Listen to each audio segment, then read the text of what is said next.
بس زیادہ وقت نہیں لوں گا, جلدی سے سمیٹ کے اپنے اصل ٹاپک کی طرف آؤں گا انشاءاللہ. یہ جو قدرتی چیزیں ہیں یہ انسان کی صحت کو نقصان نہیں دیتی. چکنائی جو ہے نا, چکنائی وہ ہماری باڈی کے لیے ضروری ہے, لیکن وہ چکنائی جو قدرت نے پیدا کی اور اس میں انسان نے تصرف نہیں کیا. کتنی ضروری ہے چربی ہمارے جسم کے لیے.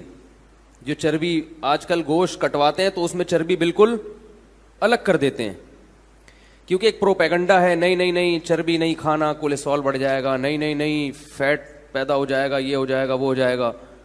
بھائی گوشت میں اللہ نے جانور میں گوشت کے ساتھ چربی بھی لگائی ہوئی ہے, تو اس کا کوئی مقصد ہے, وہ بلا وجہ نہیں ہے.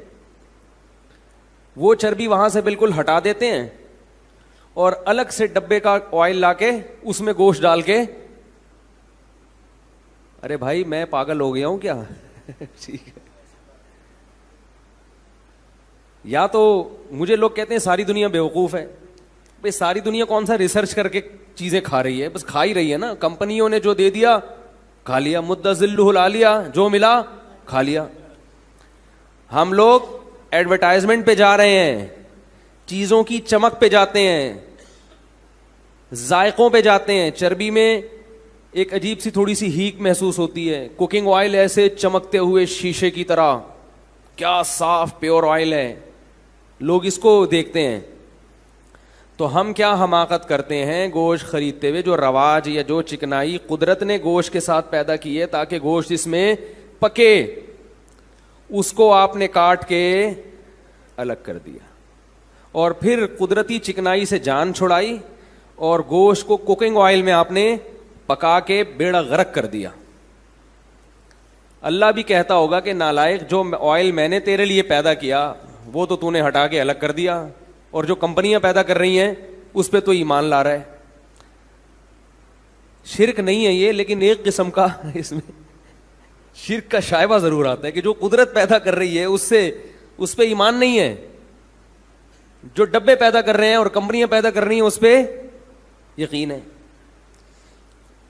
میرا کسی گاؤں دیہات جانا ہوا 20-22 سال کی. یہ جو میں اپنے قصے سناتا ہوں اللہ کی قسم شو مارنا مقصد نہیں ہوتا. لوگ کہتے ہیں اپنے قصے لے کے, تجربہ شیئر کرنا چاہیے نا اپنا, لوگوں کے فائدہ پہنچانے کے لیے.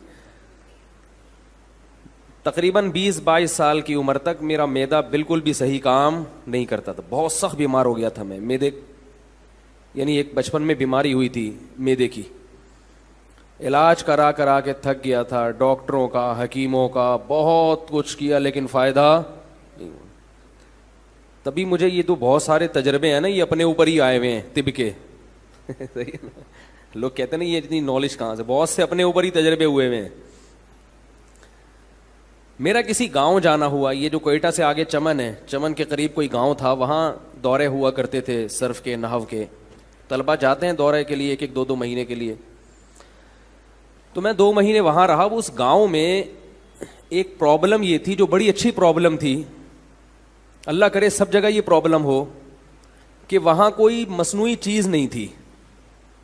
یعنی دکانیں نہیں تھیں, دور دور بازار تھے. تو لوگ جو آرٹیفیشل چیزیں ہیں انسانی ہاتھ کی بنی ہوئی, ان چیزوں کا استعمال جانتے ہی نہیں تھے. حتیٰ کہ فارمی مرغی بھی نہیں دیکھی. یعنی وہ اب تو شاید ہو گیا ہوگا, سب جگہ ہی ہو گیا, اس وقت فارمی مرغی بھی نہیں کٹتی تھی وہاں پہ. میں فارمی مرغی کے خلاف نہیں ہوں, ایک مثال دے رہا ہوں.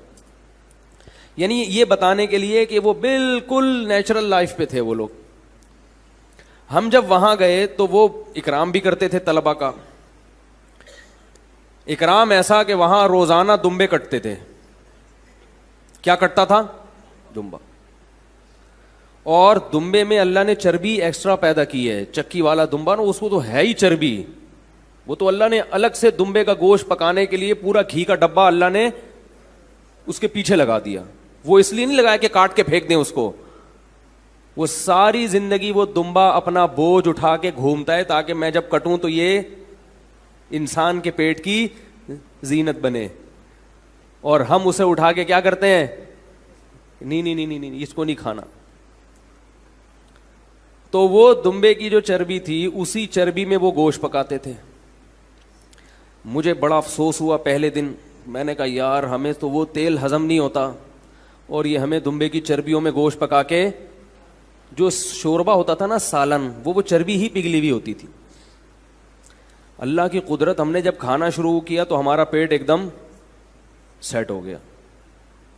وہ پیٹ کی جو بیماریاں 15 سال سے چلی آ رہی تھیں, یعنی 7-8 سال کی عمر میں مجھے پیٹ کی بیماری لاحق ہوئی تھی, اور تقریباً 13-14 سال وہ رہی.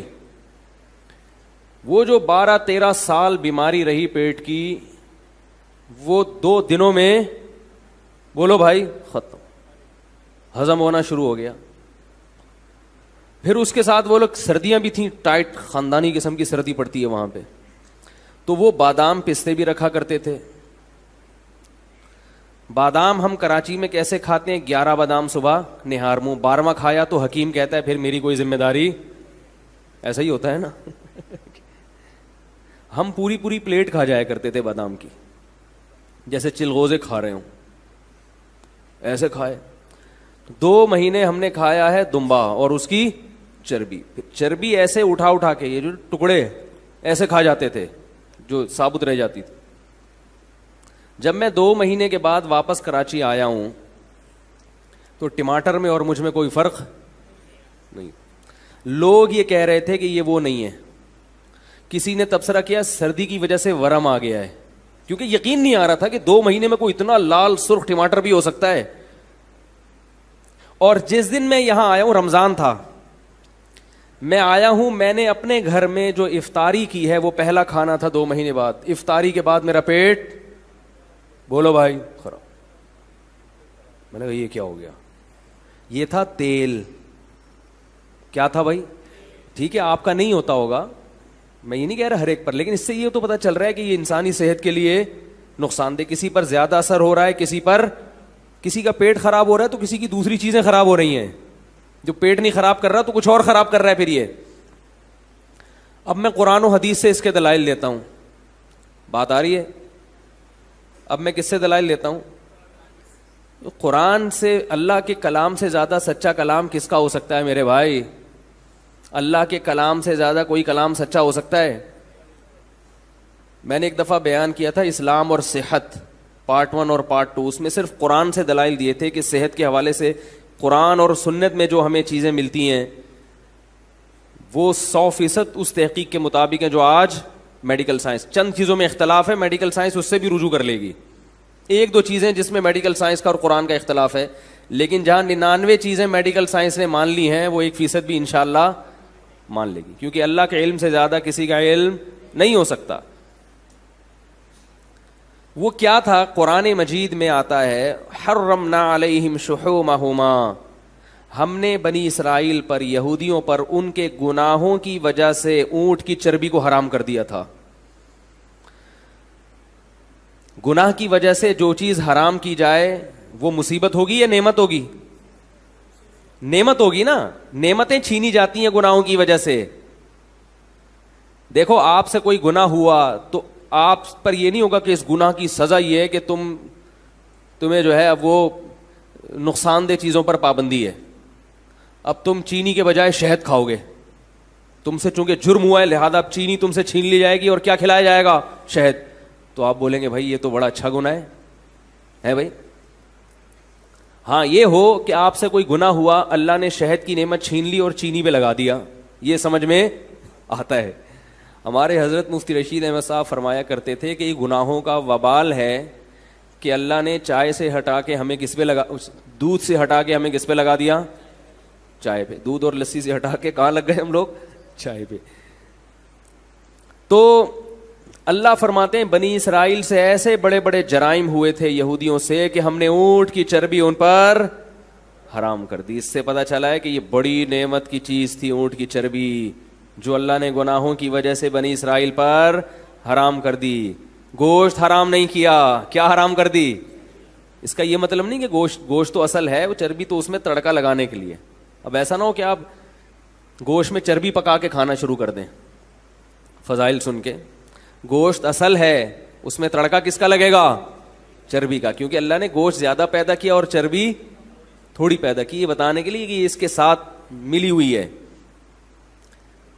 تو دیکھو اللہ تعالیٰ نے یہودیوں پہ چربی کو حرام کیا, اونٹ کی چربی, کہ یہ اتنی نفیس نعمت تمہیں کھانے کی اجازت نہیں ہے. گائے کی چربی بھی اور بھی, یہ دونوں چربیاں اللہ نے کیا کر دی بنی اسرائیل پر, کئی سالوں تک بنی اسرائیل اس سے دور رہے ہیں, یہ اللہ کی اس نعمت سے.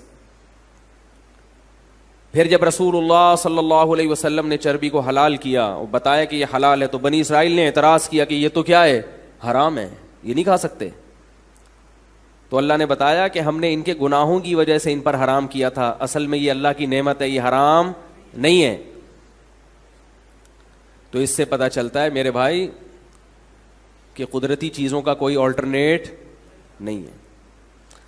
اپنے بچوں کو معذرت کے ساتھ چربی کھلایا کریں, ایسے نہیں کھاتے تو چربی والا گوشت کو چربی میں پکا کے, یہ آئل سے جان چھڑائیں, پکا کے کھلائیں. سمجھ رہے ہیں, کچھ دنوں میں عادی ہو جائیں گے ان کو, پھر مزہ آئے گا, پھر اس کے علاوہ کچھ کھائیں گے بھی نہیں. وہ دیسی گھی کھلا دیا کریں. البتہ ایک بات ہے کہ یہ طاقتور خوراکیں کھا کے اگر کسی کو نقصان ہو رہا ہے تو اس میں اس خوراک کا قصور نہیں ہے. وجہ اس کی یہ ہے کہ وہ اتنی پاورفل چیزیں کھا رہا ہے اور اس انرجی کو یوٹیلائز نہیں کر رہا. ایسی صورت میں تو شہد بھی کھاؤ گے تو نقصان دے گا. بھائی یہ جو کوکنگ آئل ہے نا, یہ کھا کے کچھ بھی نہیں کرو, ورزش کرو نہیں کرو تو بھی نقصان ہے. یہ چیزیں ہی نقصان دہ ہیں. لیکن بعض چیزیں نقصان دہ نہیں ہوتی, انسان کا لائف اسٹائل نقصان کا سبب بنا دیتا ہے. اگر آپ شہد کھاؤ اور اس انرجی کو بھی یوٹیلائز نہیں کرو تو شہد بھی نقصان دے گا.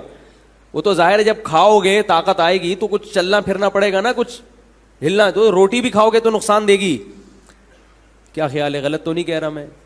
تو اس لیے کھایا کریں اچھی چیزیں, اور پھر تھوڑی سی ایکسرسائز یا کوئی محنت کے کام بھی کیا کریں تو فٹ فاٹ رہیں گے. دیسی گھی بھی کھائیں گے, اگر ورزش کریں گے یا اچھی اپنی انرجی کو یوٹیلائز کریں گے تو دیسی گھی دل میں وہ نقصان نہیں پہنچاتا. یہ چیزیں نقصان پہنچا رہی ہیں دل کو. دیسی گھی پینے والے ہم نے سنا ہے 100 سال تک. ایک صاحب یہاں ان کے ابا رہتے تھے, 100 سال میں انتقال ہوا, دیسی گھی پیتے تھے, لیکن پینے کے علاوہ بھی کچھ کام کرتے تھے. ایسا نہیں ہے کہ صرف پینا ہی شروع کر دیں. تو سمجھ گئے بات کو؟ تو قدرتی. اسی طرح یہ دودھ جو بھینسوں کا دودھ ہے یہ پیا کریں, ڈبوں کے دودھ سے بولو نا جان چھڑائیں. سمجھ رہے ہو؟ کوکنگ آئل سے جان چھڑائیں. اگر کوکنگ آئل کرنا ہی ہے, استعمال کرنا ہی ہے آئل آپ نے, تو یا تو دیسی گھی میں پکائیں. لیکن میں نے بتایا کہ دیسی گھی کا کفارہ ہے, پھر وہ کفارہ یہ کہ پھر ورزش کرنی ہے, اس کو چلنا پھرنا ہے, ورنہ وہ پھٹ جائیں گے دھماکے کے ساتھ. ٹھیک ہے نا. وہ تو کوئی بھی طاقت کی چیز کھائیں گے نا تو پھٹ جائیں گے. تو اللہ تعالیٰ سمجھنے کی عمل کی توفیق عطا فرمائے. اس لیے کہ جب تک صحت ٹھیک ہوتی ہے تو قدر نہیں ہوتی, جب بیمار ہوتے ہیں تو پھر دیکھو کہ نہ دین کے نہ دنیا کے کسی کام کا نہیں رہتا انسان.